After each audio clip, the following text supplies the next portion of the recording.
Kansei. My name is Agnes Woodward. I'm Nehiyaw from Treaty 4 Territory and a member of Kwakatus First Nations. I am joining from MHA Nation in North Dakota, which is where I reside with my family. I am the project director for MMIP, a storytelling project, and thank you so much for tuning in and watching today's story. We are going to be joined by Cissy Reyes, and I'm really honored to have her come on and share her journey, the beauty of her relationship with her sister, tell us more about who her sister was, and her advocacy as a family member. Before we bring on today's guest, I just want to give a gentle content warning. These conversations can be difficult as um, within the MMIP movement, a lot of the experiences revolve around violence and experiences with violence. And sometimes that can bring up past trauma. So please proceed with caution. Some of the conversation can be triggering to viewers. And with that, I'd like to add my guest, Cissy. Hi, Cissy. Hi. Hi, How are you doing? Agnes. I'm fine today. How are you? I'm good. I'm happy to be on here with you. Excited to hear more from you and learn from you. Can we just Okay. start with you introducing yourself, where you're Yeah. from? You know. Yeah. My name is Cissy Reyes. I'm 38 years old. I'm a tribal member of the Umatilla Indian Reservation, and I'm a descendant of Yakama Nation. I have two sons. My oldest is 24. My youngest is 17. Married to my husband for 22 years now. We reside in Toppenish, Washington. I was born and raised in Wapata, Washington, which is just about 10 miles away from Toppenish. My sister is Rosenda Strong, who was my only little sister. That's who I advocate for. And I'm glad to be part of this initiative because I feel that we need to tell our stories and to let our community and everyone know who our loved one was. And I'm just happy to be here today. Awesome. Thank you so much, Sissy. Mhm. Really appreciate that. I think a really important aspect of storytelling is not just to, I feel like so often in interviews, the only part that is people want to hear is the parts that are difficult to tell. The Mhm. violence, the murder, like those parts. But I think that it's really important to humanize those stories by also talking about who was Sissy? Mhm. What was her life like? What were her favorite things? Do you want to tell us more? Or no, I'm not sorry, Sissy. I meant Rosenda. Do you want to tell us more about Rosenda? I know you want to, talk about, childhood and upbringing and Mhm. things. So Yeah. just wherever you want to start. Okay. Well, I want to start where we grew up, which was in Wapato. My sister Rosenda was an extremely loving girl. Like she always wanted to follow me around. Of course, I'm her big sister. Even our brother Chris. She was the most fun loving, one of a kind character growing up. She loved to go to a little ditch that we had on a dirt road. It wasn't too far away from home. If we couldn't find her, that's where she was. And she would be there catching tadpoles, frogs, you name it, she had it in her jar. And she's like, nope, taking it home. She'd have her pants rolled up to her, her knees, shoes off, and we'd see her shoes right there on the little hill, go down the ditch. We'd be like, oh, she's at the ditch. So she had a lot of fun by herself. She had a great imagination. She Curious. was, yeah, she was the one that was like, oh, let's go here. Or, she'd find things like we had, they called it the trails. And she made her own trail. She knew where to go to look for birds, or she'd bring dogs home. She loved animals. So I'm glad I remember those things about my sister because the memories are what keep me going today for her. Mm-hmm. And Rosenda was just loving. She was funny. She had a unique laugh. She was a mama's girl. She loved to be around our mom all the time. And she liked to tattletale on us too. Awesome. So she was, and as we got older, we grew up in a home, with alcohol, and we saw, drugs, violence and stuff like that. But we never took, we seen it, but we always made sure that we were together and we were safe. My brother took care of us. My mom struggled as well, but we all struggled together as a family. I believe that's why I carry myself the way I do today, to protect and to watch out for my loved ones, because my mom always told me family is everything. Mm-hmm. Money can't buy you, or, love, like, that's priceless. And so I always kept those things in back of my head, that my mom would tell me to always watch for my sister, always watch out for her. And today when I think about my sister being taken away from us when she was about 6 years old, um, she was grabbed from the street, but Child Protective Services just took my sister, but they didn't take me or my brother. And we never understood that, Mm-hmm. why they took my sister from my mom, but they left us, and What's the my, difference? Can I ask? I'm sorry. What's the age difference between you and Rosenda and your brother? My sister was about 6 years old. I was 10, and my brother was 12. Mm. And we went looking for her. We couldn't find her, but one of our neighbors had told my mom, a car pulled up and they took your daughter. I don't know who it was, but they were two. Um, it was a white lady and a white man. I don't know where they took her, but they took her. And, my mom called the cops, and we found out it was Child Protective Services. Mm-hmm. And my mom wasn't understanding, like, I have other kids at home. I was at work.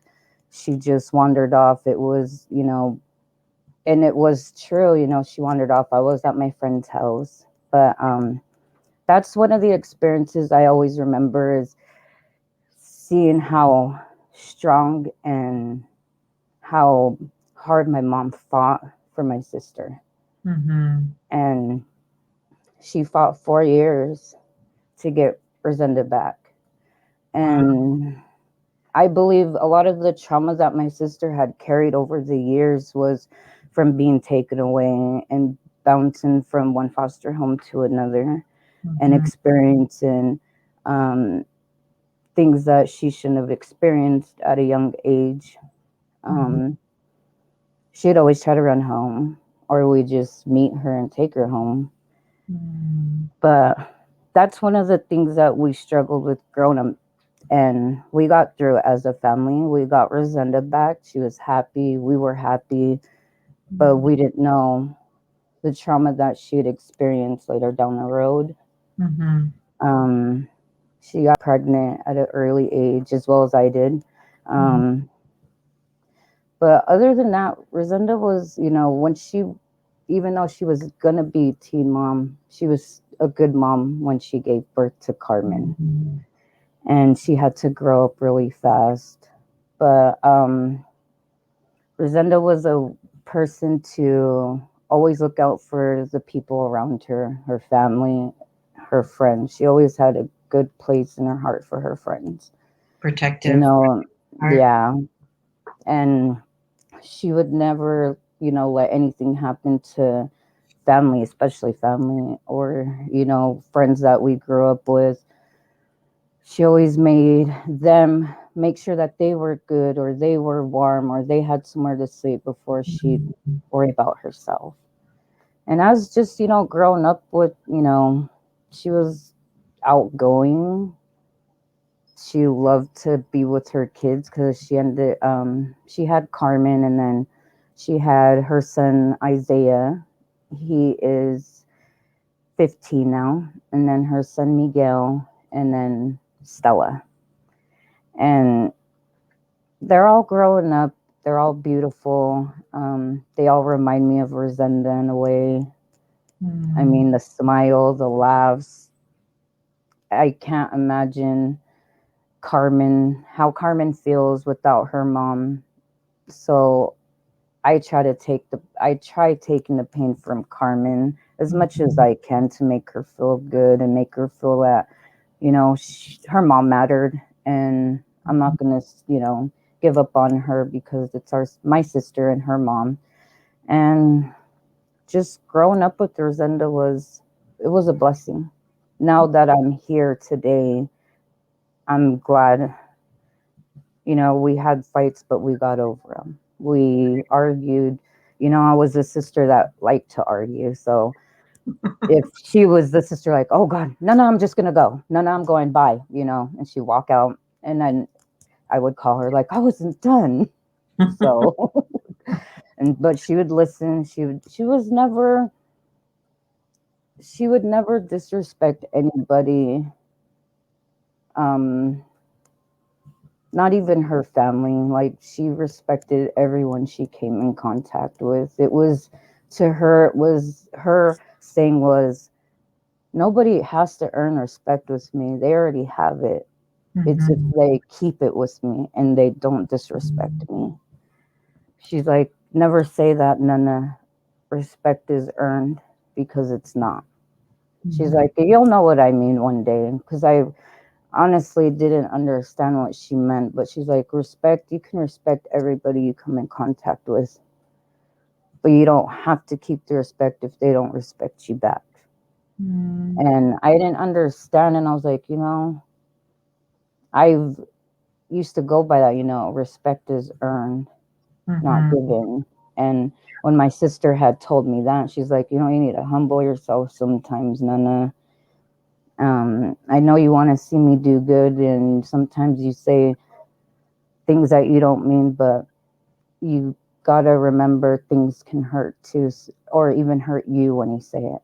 She's also always remember what you want to say and when it comes out. And if Mhm. you think it's gonna be hurtful, say it to yourself. No. And so my sister was she was my best friend. That was my go-to. Mhm. Even if she was out there, that was my person. If I had a bad day, or even if she was having a bad day, or I can feel her energy, I can feel that she was sad, or at the time crying, or just got done crying. Mhm. um that's how strong of a bond we had. Or sometimes we just think of each other and we'd show up, or one of us would pop up and be like, oh my God, I was just thinking about you, I was gonna call you or go see you. And she's like, oh yeah, I was too. And we had little connections and stuff like that. Rosenda always, she loved looking at the clouds in the sky. That was my mom and her thing. They loved sitting out in the car, and just both of them with creative minds, and I'm like, I don't see nothing. What are you guys looking at? So, my mom would always be like, oh, Sissy, you just have no imagination. And my sister would try her hardest, like, look, Nana, right here, pointing, this way, like, you can't see it. Mhm. Those are the things that really make my heart happy, because I'm glad I got to be there in memories with my little sister and to talk about him today, and just to be just to remember her, and not to remember how she was left or anything, because Rosenda she was a good mom, Mhm. sister, relative, and a great friend. Yeah. So do you feel like So, that time that she spent in foster home that she experienced trauma? yes, Yeah. there was a lot of trauma that went on to being like abused. Mhm. I believe in my heart something went a little further, like child molestation, because she got very promiscuous at a very young age. And she ended up having, her second child, and she's told me things, but never really went into detail because she said it was so hurtful and she didn't want to experience or go through that experience again through what she had to go through in the homes. Mhm. Yeah, I feel like, with a lot of MMIP family members, there's always uh, just so many connections to those experiences, especially with, boarding schools, residential schools, foster care system, survivors of 60 scoop, like all of the issues and how they're related. It all intersects in some way. But I'm glad that you guys were reunited when she was still a child, like she got to recreate happy childhood memories with all of you, and just what she had gone through, from age 6 to 10. She had to survive for 4 years, and I feel like it's often people Yeah. who go through those kinds of hardships become really protective. So you describing her being like so protective of her family, it just makes sense that, as difficult as some of those experiences were, like she had a lot of courage and a lot of integrity, and I'm just glad that you can share those beautiful parts of her with us. Yes. And yeah, Rosenda was she was a great mom. Like that's one thing I miss about, because there was certain things she would do with her kids that I would learn from, things that I did with my boys. She'd like, "Oh, I didn't know you did that. I'm going to start doing that." It's just, we learned from each other. We struggled with each other. And then just being her sister is a blessing. And like you said, to reunite with her was, I remember when she came home and she had her purple Barney boots on that we had bought her. Oh, And she never wanted to take them off because we got her those for when she was in foster care. So she cherished them, and she was like, they keep me, they protect me. So when I walked to school, she would tell us stories, and or she'd just run home. She said they're my shoes to run home. And they were her purple Barney boots that my mom had gotten her. But it's it's been quite a journey for my sister and us. We grew up we lived with our auntie, who was my mom's older sister. So how they were, since they were my mom, her name was Estelle, and my auntie was my auntie Della. She was the older sister, and I believe that they showed us how to be family members and to always look out for family, because my mom and her sister they were like best friends. They cooked together. They would go to the store together, travel together. They did everything together as sisters, and I'm actually glad for that, because it showed me and taught me how to be a great sister and relative to my family, and mhm, how to be protective and to care for a family, and mhm, to show love, and always be just to show them love. That's one of the things that family always needs, and mhm, that's what we did. So I believe Rosenda's in my heart today, and she had to pay a big price for it to be known around in my area, but that's why I fight so hard today for my sister. mhm. Right. I Carmen had talked during the event in Seattle last year in May, right? Yes. And so I just wanted to point that out, like, as Rosenda's daughter, and you as her sister, really. empowering her and, encouraging her to be a voice for her mother as well, and Yes. giving her that confidence is so much. It's so beautiful. It's so healing. It really does offer some form of healing for her, to be able Hmm. to have that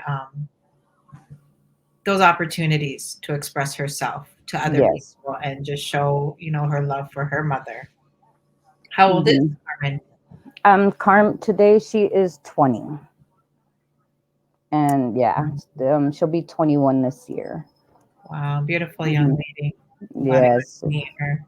Yeah, she's hitting a couple bumps in the road, but we're helping her get on the right path. So That's she's taking one day at a time, she good. said, but she's like, I know she misses her mom. Yeah, yeah, that's definitely something that, she'll always carry. But like you said, your family is very family oriented, and being there for her will pull her through. Aunties are a Yes. big part of our lives. They're our moms too. So Mm-hmm. say that. Definitely. So did you Mm-hmm. want to share, just what happened with Rosenda and, that journey, um, maybe some of your emotions, just over the last, was it like 4 years? Yeah. Mm-hmm. Yeah, last 4 Okay. years. Yeah. Um, so advocating for my sister Zenda has been the most emotional roller coaster I have ever experienced, Mhm, with emotions, crying, not sleeping, not eating. Some of the feelings like I've never experienced before, but I've experienced just about every emotion a person can go through, like mhm, depression, anxiety, where you feel like something bad's gonna happen, like that. That one right there is the worst, because waking up thinking something bad's gonna happen, going to sleep thinking something bad's gonna happen. mhm, Probably I filtered through that emotion on my own, but at the same time, it was making me, like, I want to say not angry, but like if it was having a dark cloud over me.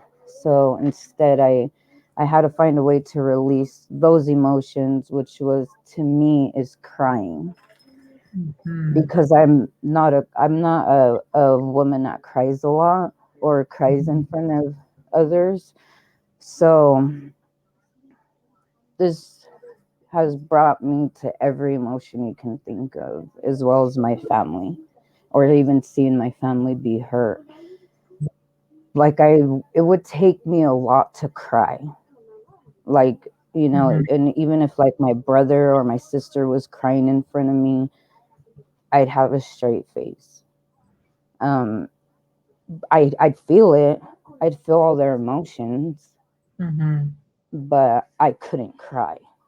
mm, So when my sister went missing, I think that's the most I've ever cried, because I couldn't find her.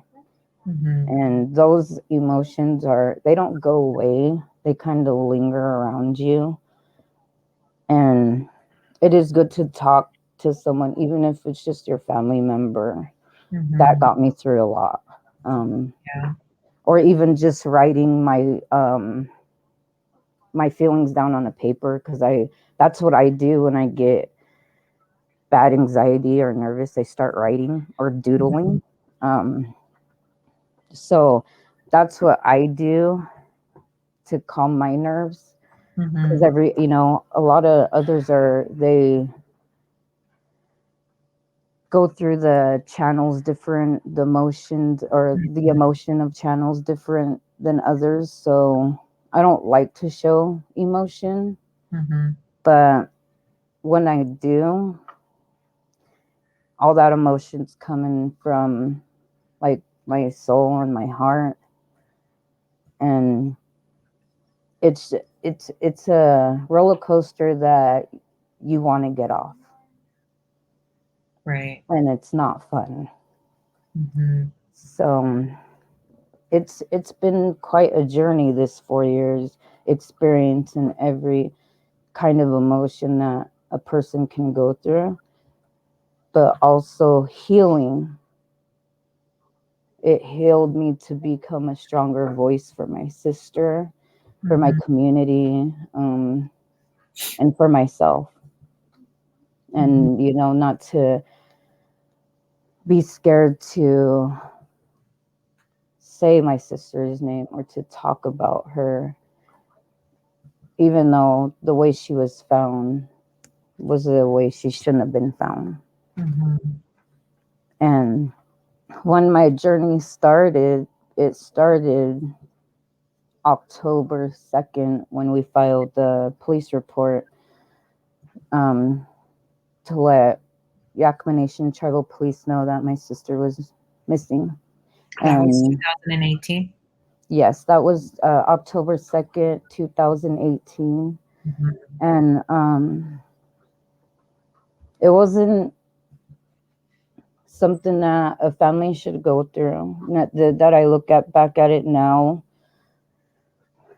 no law enforcement should tell you your family's history of or criminal history. Yeah. Um, and that's what happened to me and my niece Carmen. We got told she's just partying, um, or she's high, and she just probably doesn't know what time of the day it is. She'll call you. Oh my gosh. And I had to scream at this officer, like that's my sister. Like, she's not answering. She's not. My niece can't even find her, and she's with her mom all the time. Mm-hmm. Like, can you go look at these places, please? He's like, no, I believe she'll come around. And then I mentioned one place that was located in Wapato, Washington. He's like, oh, they're good people. Nothing's good. She's probably there, which is like a drug house, a party house. I mean, he didn't even make me feel comfortable, like, just to say, I'll go check. You can go home and I'll be by to let you know if I found anything. Mm-hmm. But I had to cry. I had to yell at the officer, like, this isn't my sister. She doesn't just not call me back. She doesn't ignore or decline my Facebook calls, not once. Even if we're mad at each other, she'll still answer. Mm-hmm. Can you please go check these places? He kept telling me she's probably just, drunk or on drugs and she doesn't know what time of day it is. Maybe she lost track of time. And I go, for 3 days? No, this isn't like my sister. My sister came home on the 30th and she said she was going to go to the casino. I know who she left with. And that was the last time I saw her. I go, and then I get this message. This is what set off of reporting my sister missing. Was I got a text message that my sister was shot, that she was hurt and she was not okay, and I needed to go look for her.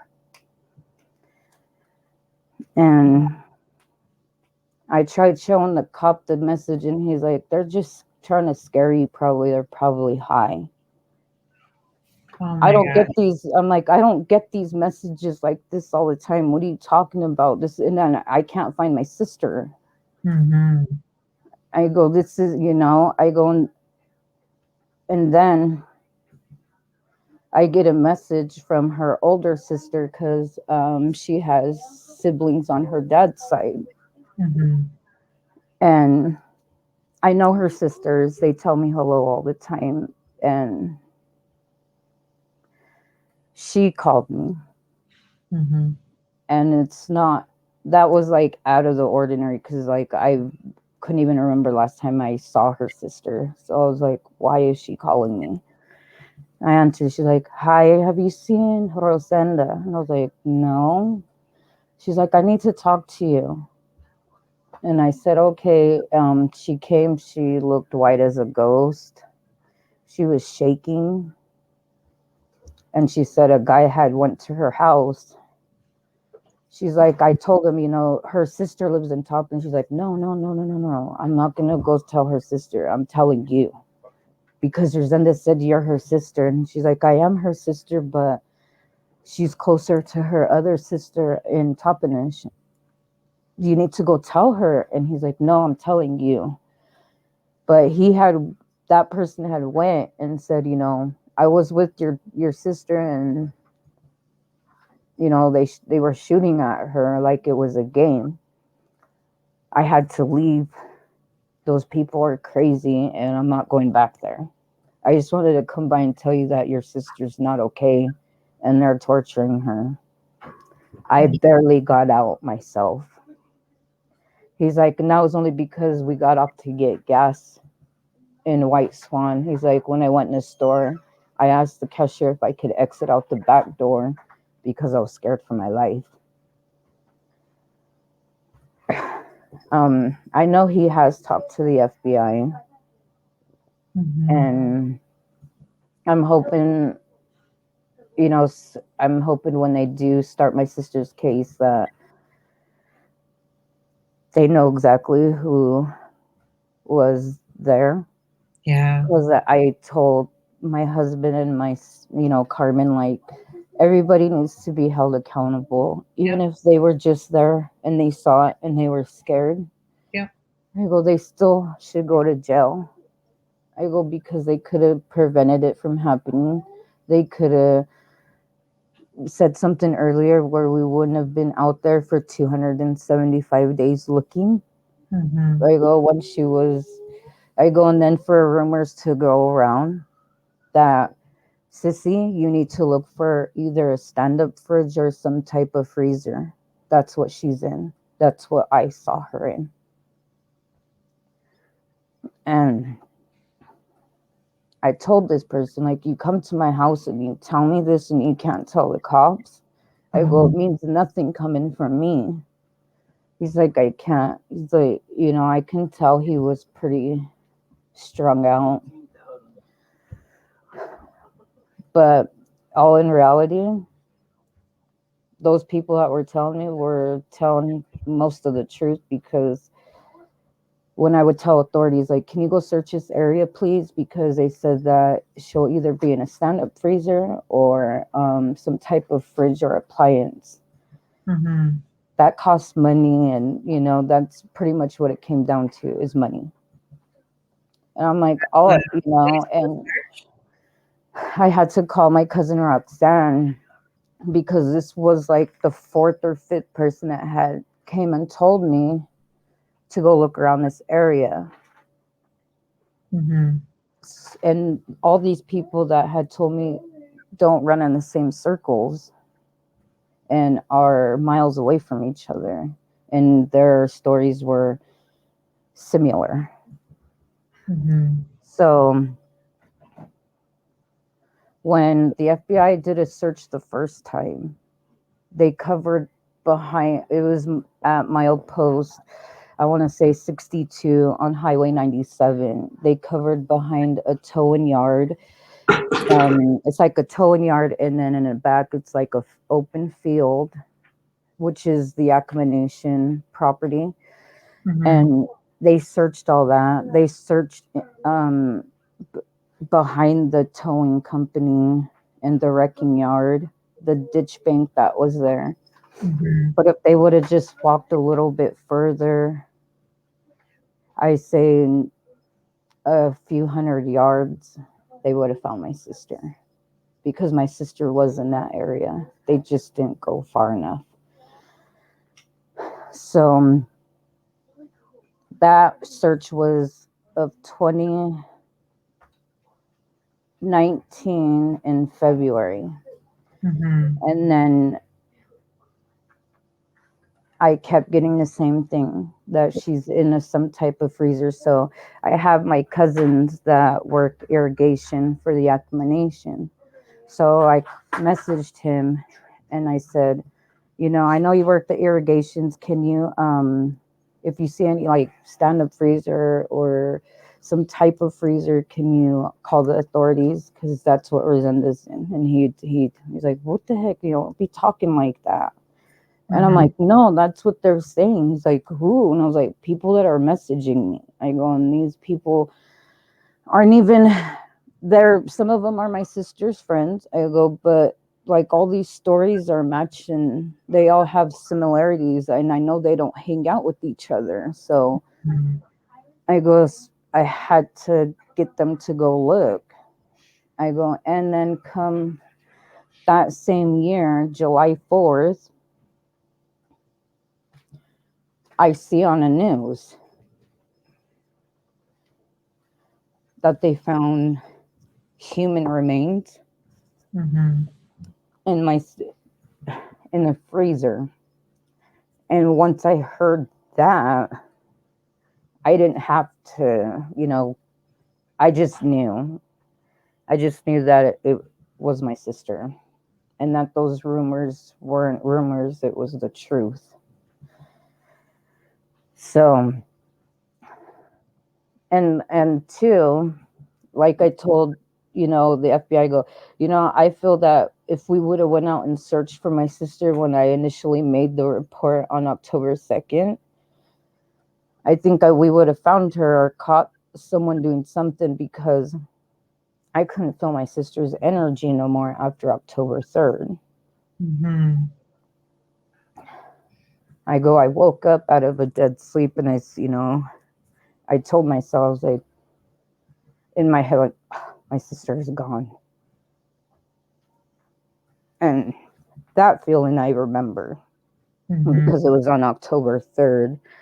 And I remember telling Roxanne,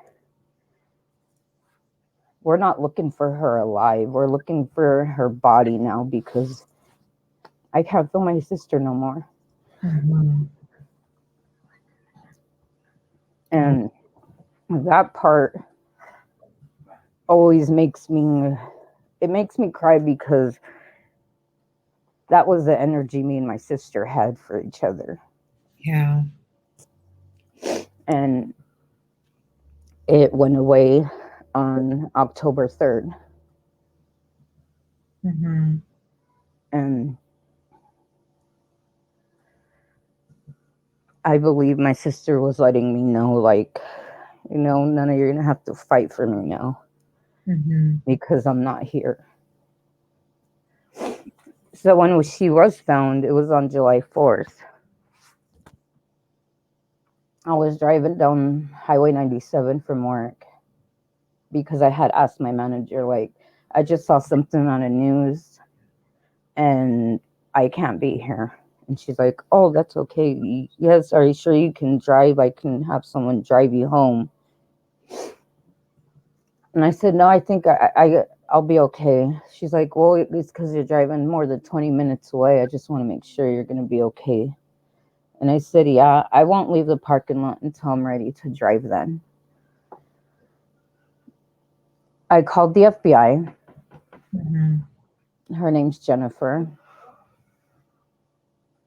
And I believe she was at like some seminar. I think it was in Chicago. I want to say Chicago. And I called her and I was like, hey, did you see the news? It's my sister, huh? She's like, I'm on a plane back right now. She's like, my boss just called me. I'm on my way back, Cissy. I can't tell you anything right now. And I said, well, why are you on your way back if you're not sure if it's my sister? I told you she was in the freezer. And Mm-hmm. that's what they found. And she's like, yeah, I know.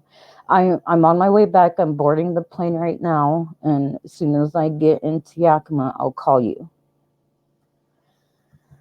And she did. Hours went by. And that same day, she called me. And all she could tell me is like, we don't know. I can't tell you that it's her, because I don't know. Um, I asked, was she clothes? Were her clothes in there? I I couldn't. I was like, well, on the news they said they found 2 bullet casings. Is that true? I don't know. I was like, well, the news. That's what the reporter said on the news. So I want to know because everything that the people were messaging me wasn't a lie. Yeah. I go, so I'm glad I saved all those messages. And I go, when the 2 homeless people came up on my sister,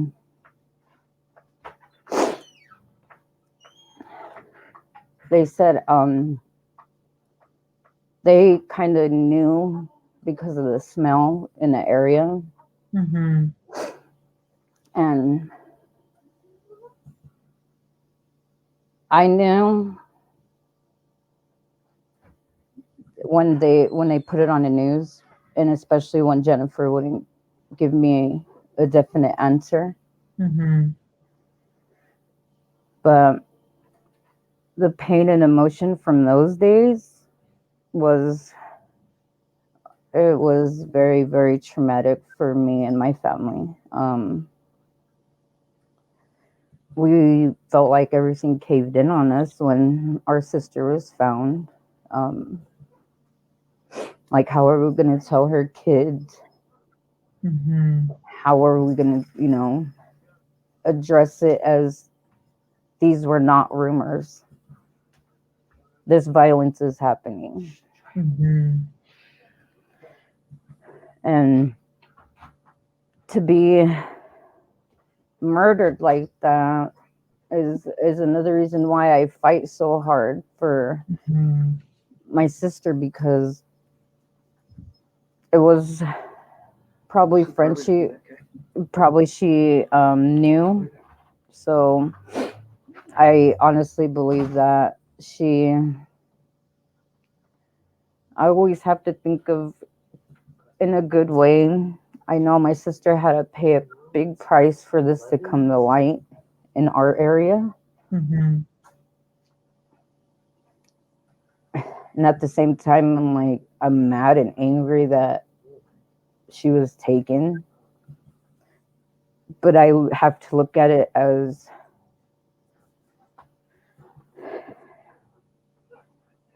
maybe this was her way of giving back to her people, Mm-hmm. because after she was found, there was, a few more other bodies that came up.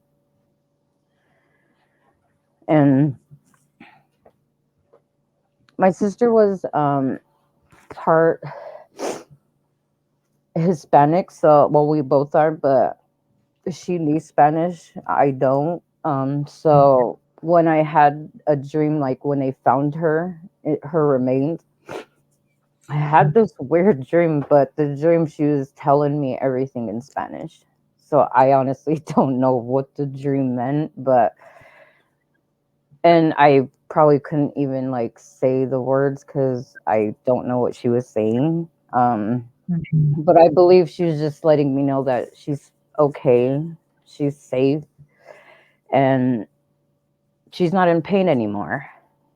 I, Yeah. I remember at then she's like, no, no, I'm not in pain anymore. Don't you get it? And I was like, I told Roxanne, I don't even know what that dream meant, because like she was talking fluent Spanish to me. I Yeah. go, she's like, well, it could mean a lot of things. I go, it was just weird because it was like we were sitting right here, like talking to each other, but I was looking at her like, wait, what is she saying? I go, so it's it's been an emotional journey as well as learning and coping. Healing Yeah. is the big one, because you don't know how. I don't think anybody knows how to heal from this type of tragic, Right. and there's like no pamphlet on like this is what you can do to make yourself feel better. It's Mm-hmm. just more of like, how self-care, stuff that your body can handle, stuff you can intake. Like, mine is I cry Mm-hmm. because it feels cleansing to me, and I feel it makes me a bit more stronger to voice what I want to say and keep doing for my sister and Mhm. for our indigenous community, Yeah. and just to amplify other families that Mhm. don't be afraid to not speak about your loved one or just to have them visible. Right.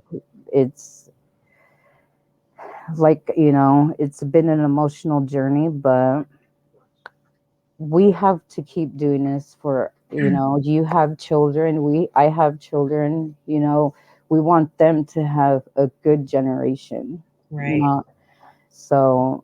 I hope my sister's journey, well, the journey that I had to do for my sister, I hope it settles down to where we don't have many more journeys like this, Yeah. because it's hurtful and it's painful, and we just want our women and our men safe in our communities, and to go to outlets to, if they need help or they're struggling, they need to talk to somebody but they can't talk to their family, Mhm. and so that's kind of the journey, the emotional part that's been part of me and like Carmen and my brother and our family. Right. Yeah, I feel like it's so difficult, just talking about healing. Um and one way that I never say it is healed because I just don't even think that's possible. Um for any of us, but the consistent work towards healing a little more, finding solace in different spaces, finding for some of us, forgiveness in some ways, not for the person Yes. that like hurt your Hmm.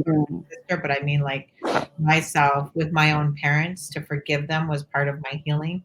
You know, just whatever healing looks like to each individual, it's a process that I don't think happens overnight, and I don't know if it even happens in a lifetime. And it doesn't Hmm. mean that it hurts, on your last days as much as it did on the first day that you started, processing the pain. It just means that it's just we live with the pain differently. We live with the grief differently.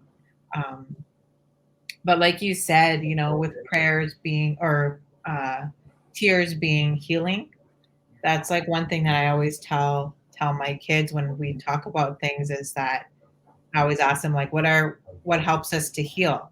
And they'll say words and tears.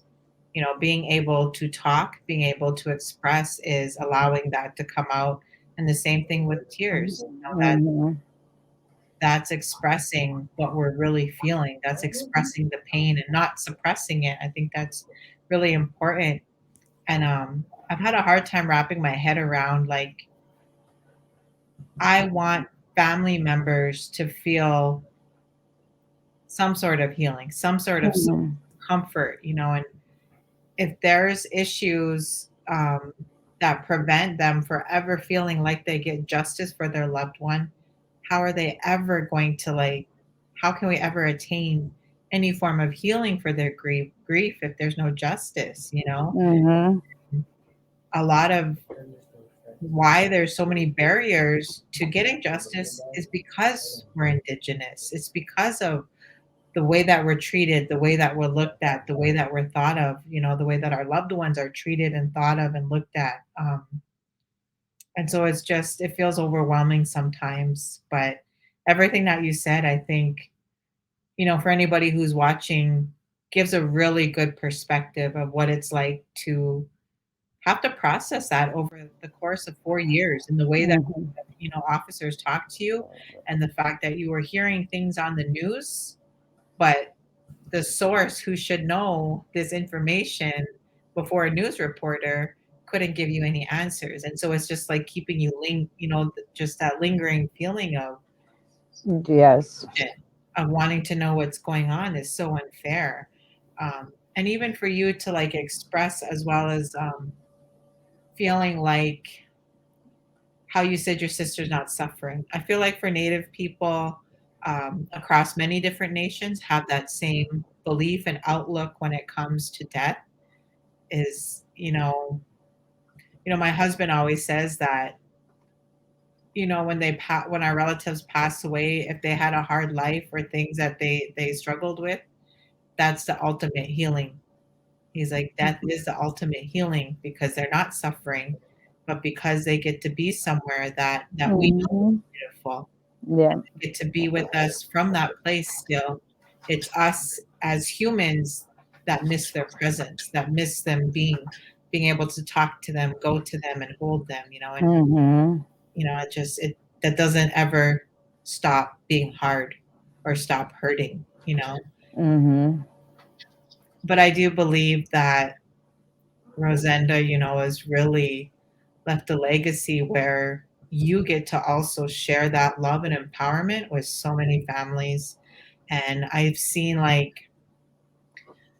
so I first heard Rosenda's name at the Indigenous Peoples March in Washington when I, met up with Roxanne, Oh, okay. and she was doing the say her name, and she had the Hmm. photo, on the back of her dress. Hmm. Um, and it's the advocacy that I've known Rosenda's name for since 2019, the very beginning of 2019.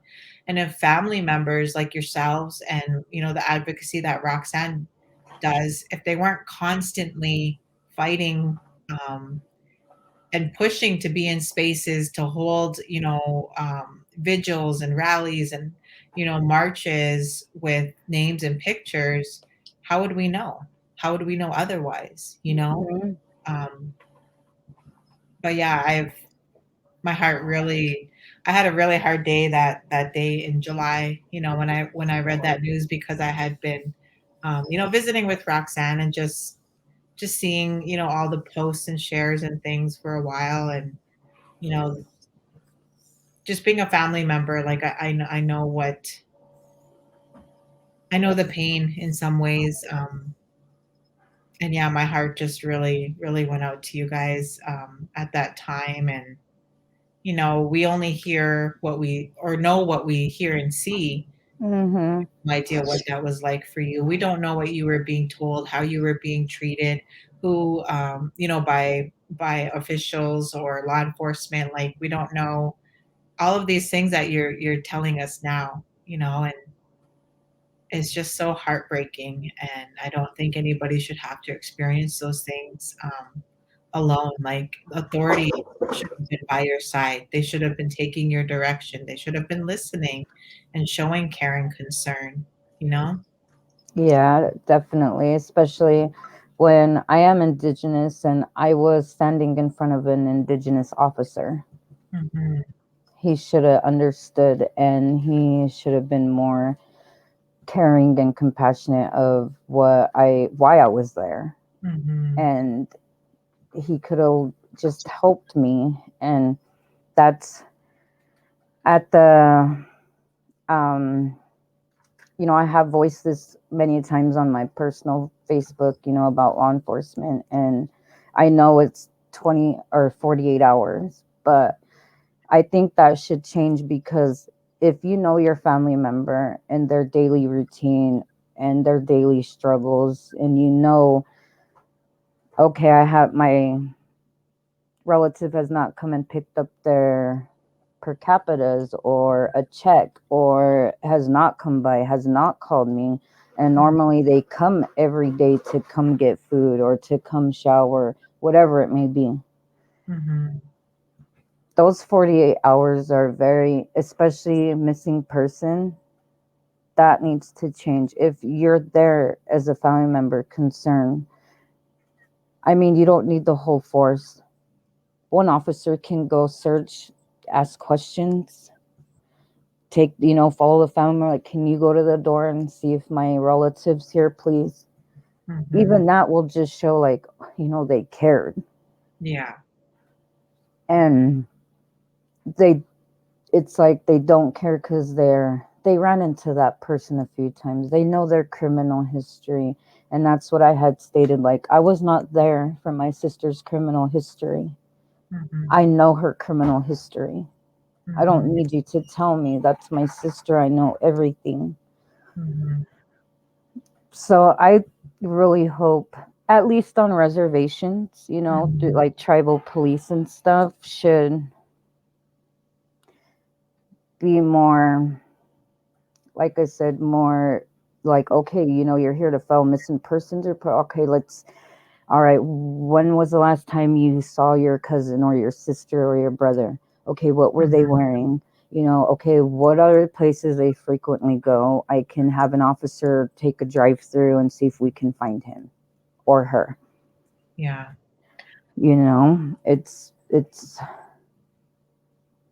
It was heartbreaking that I got treated that way, but I do not want to see any other family member get treated that way.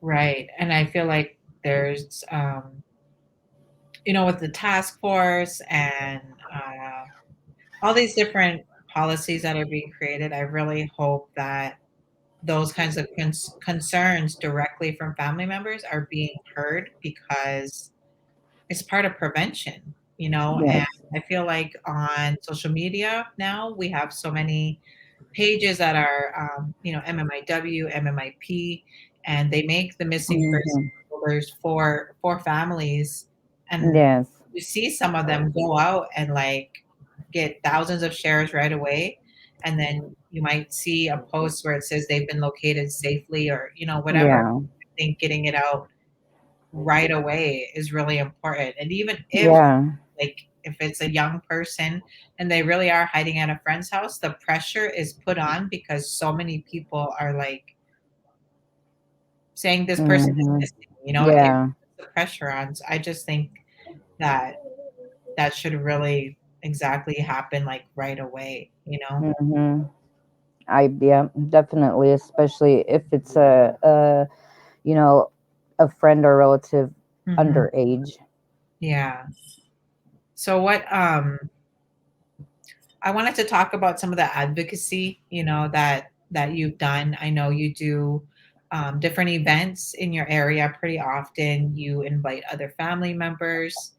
Um, you have a day dedicated to acknowledging this. If you want to talk about that, a week every week. Okay. Yes, the way I advocate, I've actually been inspired a lot from Roxanne White and many others that she has introduced me to. Hmm. Um, I didn't really start calling myself an advocate till I want to say about maybe a couple years ago when Hmm. Roxanne told me like I was like, well, I would always be like, no, you say it. But she's like, you have your voice now. Um, I've done a lot of prayer vigils. To me, that's healing to me. Makes me stronger as a advocate to speak for my sister and other families, especially I like to advocate in my area, especially because I know there's other families here that are hurting and that are either had a murdered or missing loved one. So Right. I just want to share my story, my sister over and over, and so that they know that they can share their loved one's story over and over and not be ridiculed for it because Mhm. they're keeping their loved one visible, or to just have them being empowered to hold up their loved one's sign made me feel empowering by holding up my sister's sign and making her visible and letting the community members know this is my sister, this is her face, this is her name, Yeah. and I'm not going to stop because Mhm. now she's found, but now I need justice, my sister needs justice in our family. Mhm. So I've done some events. I actually just did one um, a couple weeks ago on February 6th, I believe.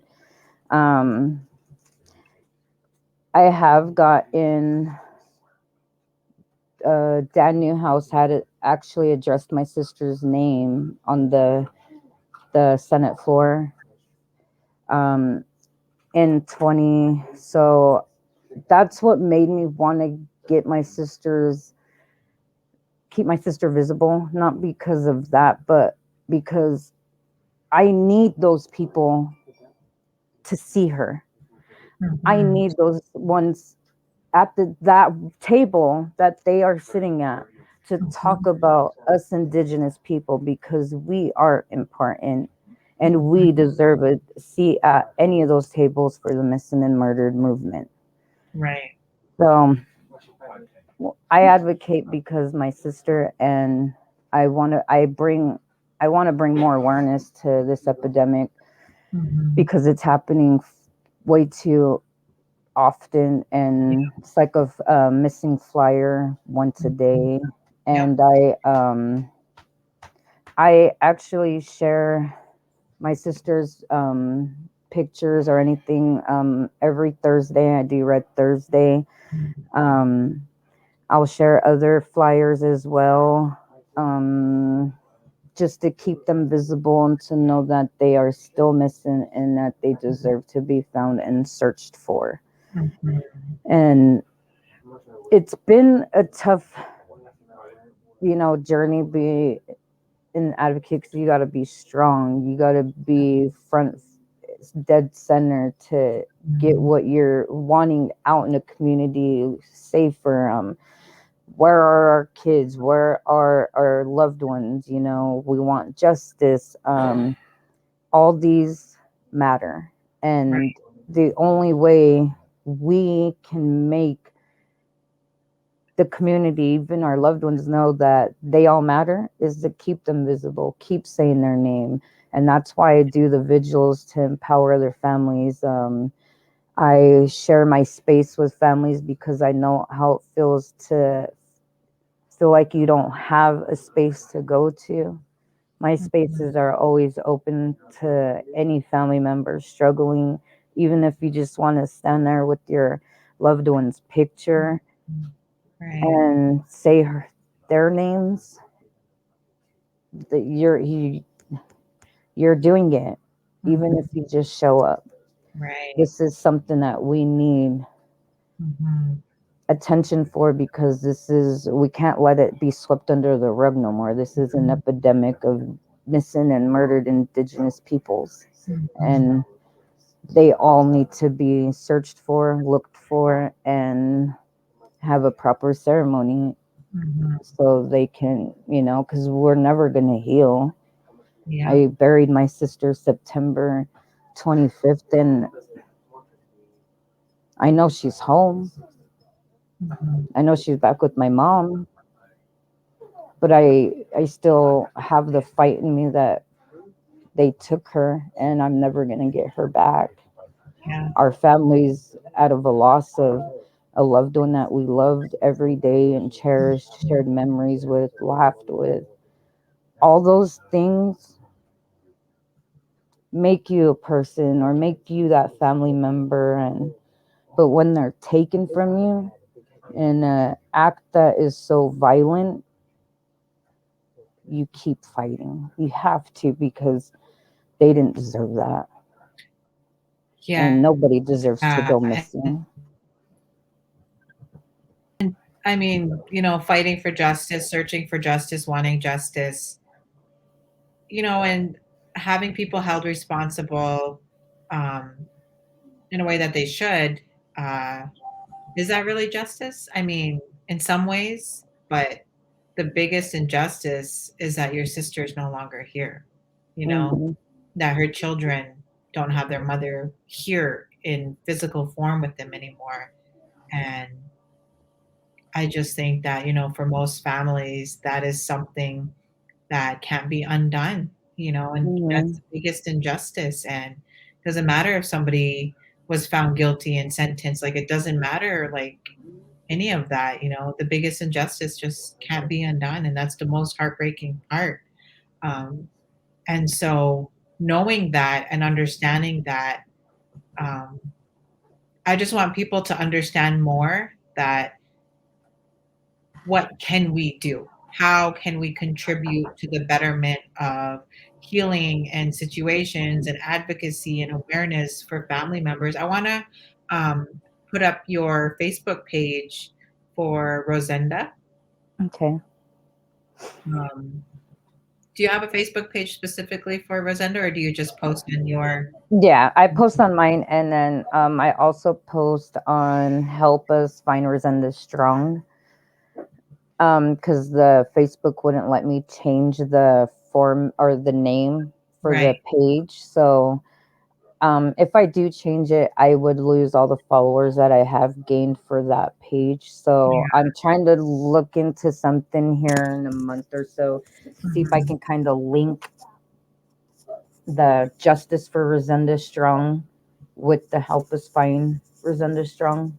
Mhm. But I don't know, with Facebook changing everything, I'm not sure if that would be possible, but that's something I am looking into. Right. And other stuff too that I think would help us as families, talking circles, Mhm. mm, and just being around other families that are experiencing the same journey I am. Or they haven't even shared their loved one's story. Mhm. Um, there's ways, I mean, talking circles, there's, I would want to see like like a Pacific Northwest Zoom with other advocates or even like other family members that we're working with, Mhm. and kind of do like a Zoom and be in the same room with other um, indigenous families, but from different reservations, like so we can connect. And because our relatives can travel from one res to another. Mhm. So I feel like if we all connected in a way or brought in other advocates from other reservations, we could probably see like, okay, we can share, make a page and share all these information on there. And maybe this family member just traveled to Seattle and they're from Montana, Mhm. or something in that kind of sense. I think would be awesome, just to have like, even just across Indian country, I would say too, because there's Just so really many having that missing, there's community. so many murdered.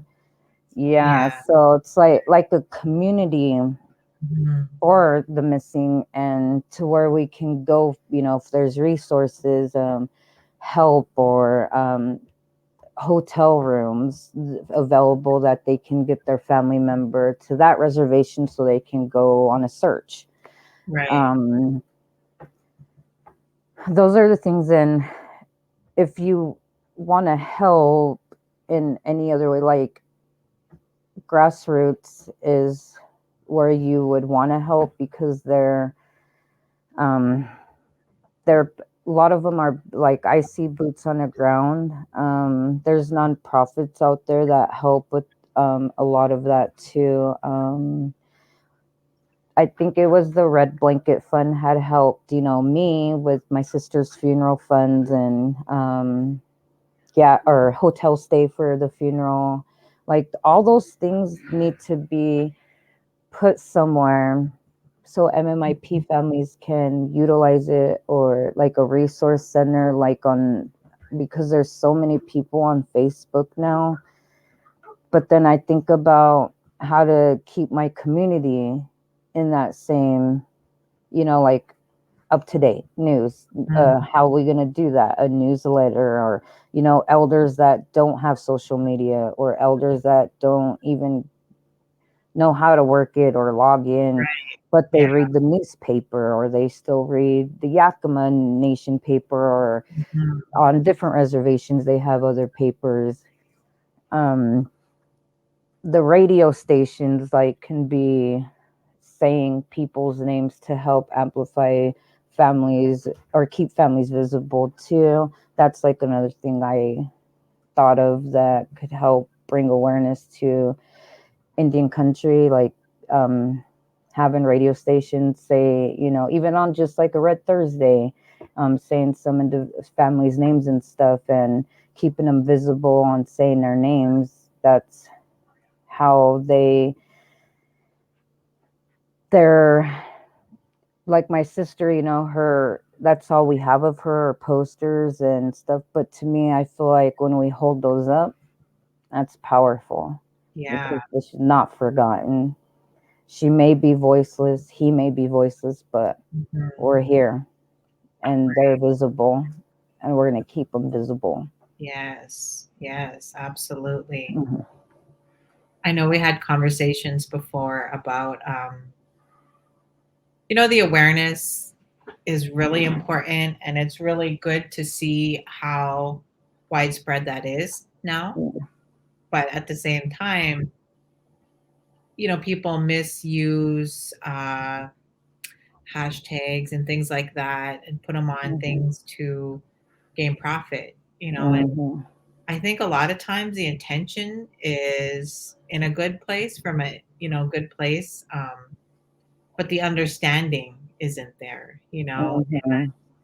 I feel like when it becomes too often and normalized for people to do those things, it takes away from what is really, the deepest parts of this movement. And it's stories like yours, it's Mhm. experiences like Rosenda's. It's that injustice for your whole family and what you've felt. Mhm. And I feel like too often when it becomes more about other people and how they feel and what they think and how they want to represent it, um, it's selfish and it's not, it just takes away from the healing aspect for families, and I've seen families who on May 5th will just sit at home and be watching things from their screen. They're not invited, Mhm.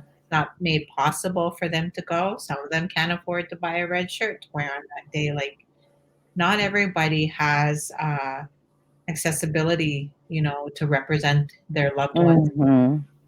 and sometimes they're not even invited. And you know, um, like you said, coming together with other families, creating community, brings some kind of healing. It gives you Mhm. something, and not creating that and focusing on creating those things. I think is just harmful. When Mhm. we focus on raising, funds and things like that off of awareness things. And it's hard because, yeah, the awareness is needed. It's so important. Like it is needed, but we just need to find better ways of doing it so that we don't have people sitting somewhere feeling left out, like they're on the outside when in fact Yes. a family member.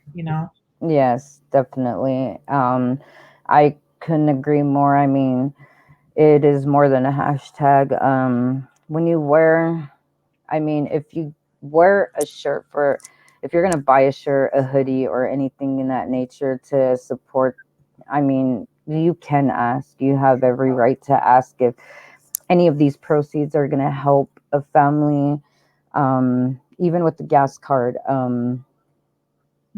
Money for flyers. Like you said, some families don't have t-shirts, and there's so many people making shirts now. Why not make some and donate some to a family in need, or Yeah. even your tribal members that are missing a loved one?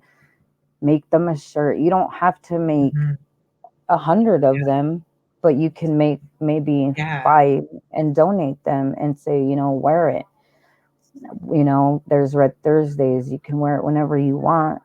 That's how Hmm. you bring awareness, and how I see it. And if you're wearing a shirt, if someone asks you, what are you wearing? What does that mean? Hmm. Are you going to know what to say? Or you're just going to be like, oh, I don't know. I just bought it. Hmm. That's, to me, it's not right, because it does mean something. It's somebody's family member. It's Yeah. somebody's sister, brother, child, friend, relative, even if just saying, oh, I wear it because, my sister's missing or my brother was murdered. I mean, you don't have to go into detail, but it does help. Yeah. Um, and that way it doesn't, you're not glamorizing it either, Hmm.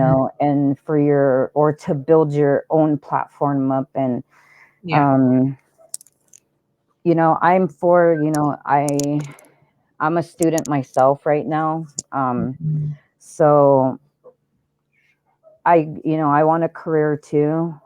There's something, but don't use MMIW to get your way up on your at your job. Mhm. And then you have, I don't, and then there's nothing on your Facebook or your Instagram or um, Twitter you supporting MMIW or Mhm. MMIP Yeah. or what hashtag you use. Yeah. It's hurtful when families see that, but you don't support it, or you never show up, or you're never in the same space as the families are that Mhm. are hurting and struggling with healing. And but you are on social media building this platform of Mhm. MMIW or No More Stolen Sisters for your own personal gain. Not Mhm. right. Yeah. Stop And it. It needs to stop. yeah. And like you said, with the red shirt, when I wear mine, like at least one person asks. So it does raise awareness. But when they ask, I mean, I'm a family member, I do have answers. Mm-hmm. But for anybody else that may not have an answer, there's way too much information now. There's way too many documentaries and stories and news stories and Mm-hmm. reports and webinars and things that are really accessible, that Mm-hmm. 5 minutes a week, you could learn a lot. Yeah. Anybody, it's what you do with your time. And I think really just being intentional for people that want to contribute to raising awareness, that's one great way to do it. Educate yourself more, learn more. Mm-hmm. A few minutes to Yes. read, a story, and more importantly, if a missing person's flyer comes across any of your social media, share it. It costs Yep. literally costs nothing to do that, to share. Mm-hmm. um, but yeah, so as we wind down and get ready to close, is there anything else that you want to share, and any words you want to leave with anybody who will Mm, so that we can yes. support you? Yes. I'd like to share that I am one person, so in my area, if you're willing to, be part of any vigils or prayer walks that I'll be doing in the future, please come out, show support to not just me, but to the families of missing and murdered Indigenous, women, girls, Two Spirit, men, boys, children. And, don't be afraid to ask where the resources are. And if you need any type of assistance, you can reach out to me on my personal Facebook page or Help Us Find Rosenda Strong. If I don't have a direct answer, I will find one and get back to you.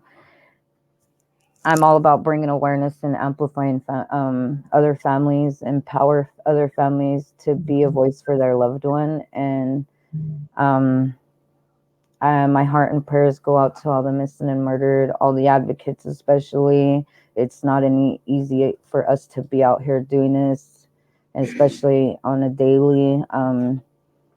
Please maybe share every Thursday. I share every Red Thursday. And yeah, so my heart goes out to everybody. I'm glad I was a part of this initiative. Thank you for listening, and Justice for Rosenda Strong.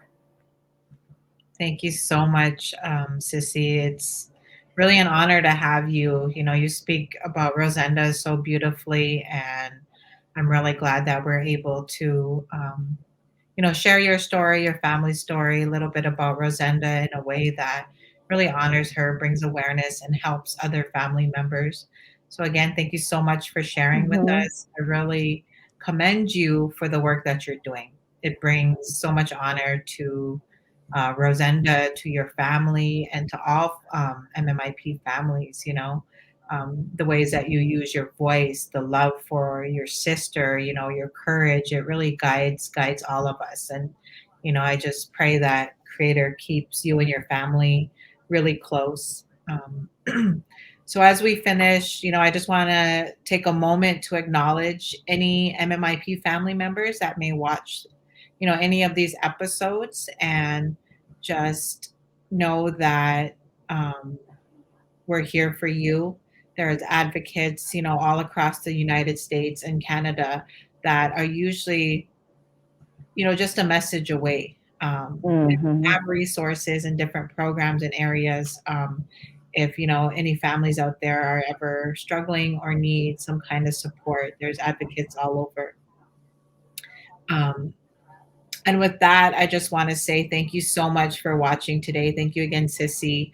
And to Mhm. learn more and watch other MMIP storytelling episodes, please visit seedingsovereignty.org/MMIP. But also, please consider donating to the MMIP project on Global Giving, and the link is below. And until then, we will see you next time. Kinanashkumten. Mhm. Hi, hi.